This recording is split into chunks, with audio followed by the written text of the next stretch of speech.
parler de l'île, évidemment, c'est assez imprudent, parce que tout de suite, c'est une certaine façon d'aller dans l'intimité de l'esprit. Je parle d'île pas au sens géographique, ça, on peut se douter que ça n'a rien d'intime, mais pour la révélation de la personnalité que le rapport aux îles, et à une île en général, peut-être une île idéale, peut donner. Je vais donc essayer d'être prudent, de ne pas aller trop loin dans le dévoilement de la réalité personnelle, et lorsque je me rendrai compte que je vais peut-être un peu trop dans l'intime de la pensée, je changerai, je partirai dans une autre direction, et peut-être ainsi je parviendrai à encercler le sujet, un petit peu comme la mer encercle l'île, car toute île est circulaire, même une île comme la Sicile, qui n'a évidemment pas la forme d'un roue, est encerclée par la mer qui forme cette espèce de cercle à la fois de communication et d'isolement qui est le propre du principe île. La première fois que j'étais dans une île, c'était une toute petite île sur la Méditerranée, j'avais peut-être 10-11 ans, et j'ai eu une révélation magnétique. J'ai eu l'impression tout d'un coup que je voyais le monde, que je percevais le monde, que je recevais le monde d'une manière nouvelle et peut-être décisive. Alors, il y avait plusieurs raisons à cela. La première, c'est que montant le deuxième jour où j'étais dans cette petite île, au sommet d'une petite montagne où il y avait un château, je pouvais, en pivotant, en tournant, voir l'ensemble du cercle, l'ensemble de la mer tout autour. J'avais l'indication que je faisais une expérience nouvelle. J'étais la vigie de moi-même. Vous connaissez ces phares qui tournent la lumière la nuit pour indiquer au bateau la présence des rochers. Eh bien, j'étais ma propre vigie, mon propre phare, mon propre appel téléphonique, et je voyais le cercle de la vie, de la vision, comme si je prenais possession de mon propre univers. L'autre chose, évidemment, qui était frappant de cette première expérience de l'île, c'est que c'était une expérience comme preuve. J'avais la preuve que quelque chose existait, qu'un territoire existait.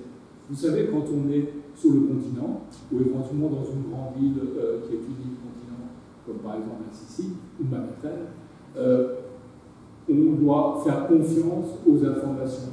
On vous dit là-bas, à 100 km, il y a une ville, vous prenez le train, vous prenez l'avion, vous prenez une voiture et vous arriverez quelque part. Mais ce sont des paroles, ce sont des promesses, ce sont peut-être des légendes. Tandis qu'au sommet d'une île dont on voit la totalité du cercle, on a la preuve que le territoire est conforme à la carte. Si vous regardez une carte, vous voyez le bleu de la mer et le bloc de terre entouré. Mais vous ne pouvez le voir que si l'île est suffisamment petite et si vous êtes suffisamment juché pour mesurer cette preuve. La troisième chose qui, en apparence, était la plus intéressante, c'était qu'on était coupé, que j'étais coupé de quoi? Isolé dans un refuge, dans une forteresse, coupé de ce qui fait la vie d'un enfant, coupé, parce que c'était les vacances scolaires, coupé de l'école, coupé des obligations, coupé des devoirs, coupé de la promesse d'être sage, etc., pour tout d'un coup être déconnecté, du moins en apparence. Parce que, bien entendu, il fallait la naïveté d'un enfant pour croire que l'île est uniquement une déconnexion. C'est en réalité une déconnexion-connexion. À l'époque, j'avais déjà des lectures, et certaines de ces lectures étaient des fables sur l'île. Pas des fables antiques, des fables modernes, des fables littéraires. Il y en avait trois livres d'îles que vous connaissez peut-être et qui étaient fondamentales pour comprendre que cette déconnexion était aussi une connexion.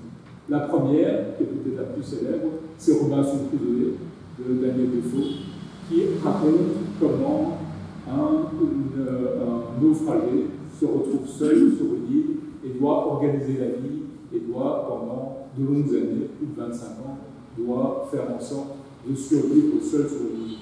Mais cette apparente réalité est une pure illusion. En réalité, la déconnexion n'a jamais cessé, n'a jamais eu lieu. En réalité, il arrive sur une île avec une épave, et dans cette épave, il y a des fusils, de la poudre, des outils, du blé, toute une série de choses qui vont lui permettre de transposer le matériau de la civilisation sur son île désert. Et lui-même, il va avoir pour but unique de reconstituer la civilisation tout seul sur son île. Parce qu'il n'a pas seulement des outils, des armes et du blé, il a aussi une Bible. Et à travers la Bible, il a la loi de Dieu, l'ordre humain et toute la tradition. Et il va recréer peu à peu des palissades, une forteresse, des champs, des lits, des meubles, etc. pour rétablir cette connexion qui est d'autant moins interrompue qu'il y a périodiquement des sauvages qui viennent sur l'île, prouvant que cette île n'est pas déserte et que lui n'est pas seul au monde, n'est pas dans une forteresse inatteignable, mais au contraire dans une forteresse ouverte. L'autre livre mythologique de l'île, le deuxième qui m'a frappé, c'est un livre de Jules Verne qui s'appelle L'île mystérieuse, tout un titre. Et dans l'île mystérieuse, quelques évadés d'une prison d'Amérique à l'époque de la guerre de sécession s'envolent en ballon. Le ballon perd son gaz, vous savez, la montgolfière perd son gaz, atterrit sur l'île, il se retrouve dénué de tout, mais un de ces naufragés de l'air qui se retrouve sur l'île est un génie qui s'appelle Cyrus Smith et qui a le don de réinventer des techniques. Il va faire plus que Robinson Crusoe, il va carrément inventer des coulées continues, faire couler du métal, créer des villes, des dérivations, des irrigations de fleuves, etc. Et de la même façon qu'il reproduit la civilisation sur son île, de la même façon, dans le profond de l'île, il y a un sous-marin échoué depuis longtemps, le Nautilus, qui envoie des ondes électriques, des messages et parfois des interventions, ce qui fait que les naufragés de l'île sont des faux naufragés. Je commençais grâce à cela. Et un troisième livre que je ne vais pas vous résumer, mais que vous connaissez peut-être, qui est un livre d'Agatha Christie, qui est peut-être le livre policier le plus célèbre du monde, qui a été pendant longtemps publié sous le titre de 10 Potinelles, maintenant qui s'appelle Ils étaient 10, pour des raisons de politiquement correctes, et qui raconte l'histoire de 10 personnes qui se retrouvent sur une île, et un d'après l'autre, ils sont tués. Et on ne sait pas qui les tue, mais on a l'impression forcément que si la mort vient sur cette île en apparence déserte, c'est parce que l'extérieur vient dans l'intérieur. Ces trois éléments-là révélaient largement qu'il fallait penser plus loin que l'idée de l'isolement, l'idée de la vigie, l'idée de la preuve, pour comprendre ce que c'est par principe une île. Il fallait comprendre aussi que c'était une métaphore de la réalité humaine. Parce que, évidemment, lorsque nous sommes seuls, lorsque nous sommes isolés, lorsque nous sommes solitaires, lorsque nous nous retrouvons seuls chez nous, ou si nous sommes individualistes et que nous avons peu de relations avec les autres, évidemment, nous n'existons que par cette connexion. Nous sommes des îles, mais nous sommes des îles incroyablement connectées. Nous pensons que nous sommes seuls, mais nous pensons dans le langage qui a été inventé pour tous les êtres humains. Nous pensons que nous sommes seuls, mais nous entrons dans des établissements, nous commandons du café, nous prenons des trains ou des voitures, et donc là, l'isolement apparent d'une vie autonome n'est que le masque de l'hyper-connexion de tout être à l'ensemble des êtres dans le présent, mais aussi dans le passé, l'histoire, la tradition, et dans une certaine mesure, dans l'avenir, nous y reviendrons rapidement, pour justifier le titre de l'avenir actif. L'expérience récente que nous avons tous connue du Covid et de l'isolement, parfois de l'isolement forcé, du masque, du télétravail, des cours à distance, de toute cette série de choses qui nous envoyaient dans cette universalité, mais par le biais de la webcam, par le biais de Zoom, etc., étaient extraordinairement propice à comprendre ce qu'est le dispositif de l'île.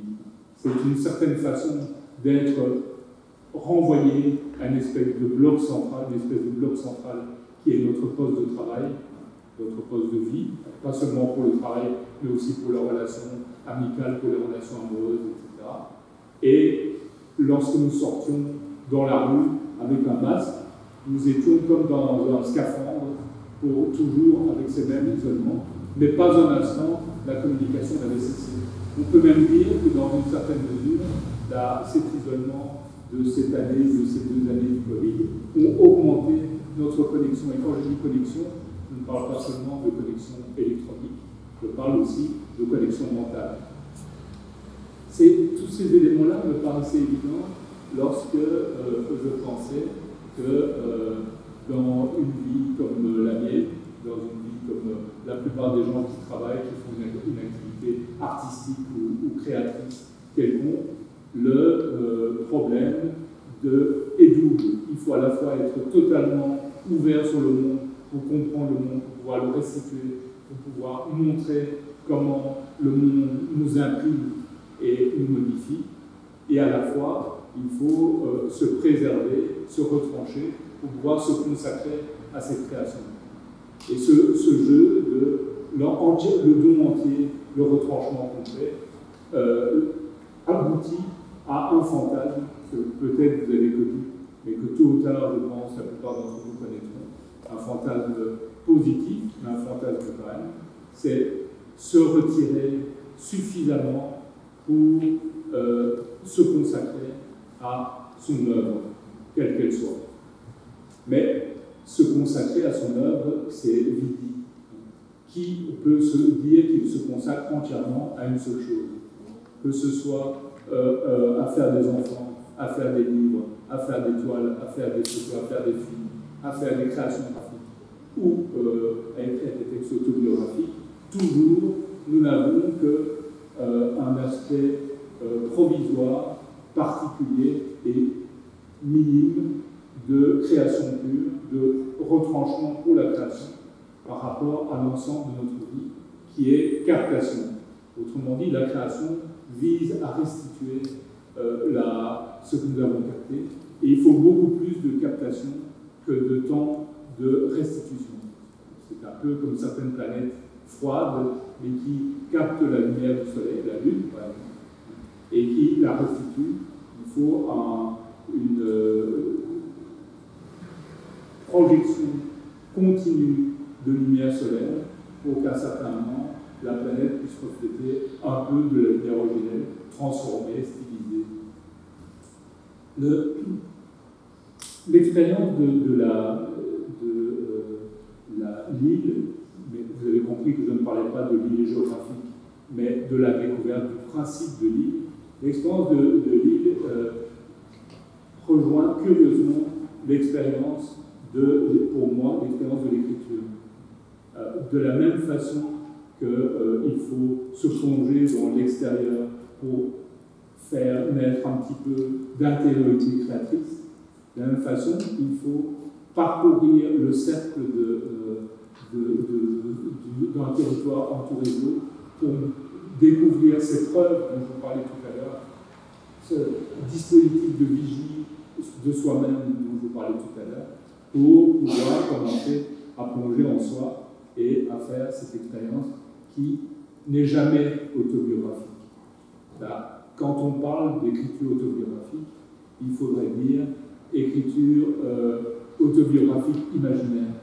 Parce que ce qu'on écrit, même si on s'inspire de la réalité vécue, on ne la restitue jamais comme une captation totale, intégrale pourrait le faire. Il s'agit toujours d'une sorte de choix, de sélection et, terme encore plus important, de stylisation. L'écriture est la stylisation du réel. Et qui dit stylisation dit concentration, dit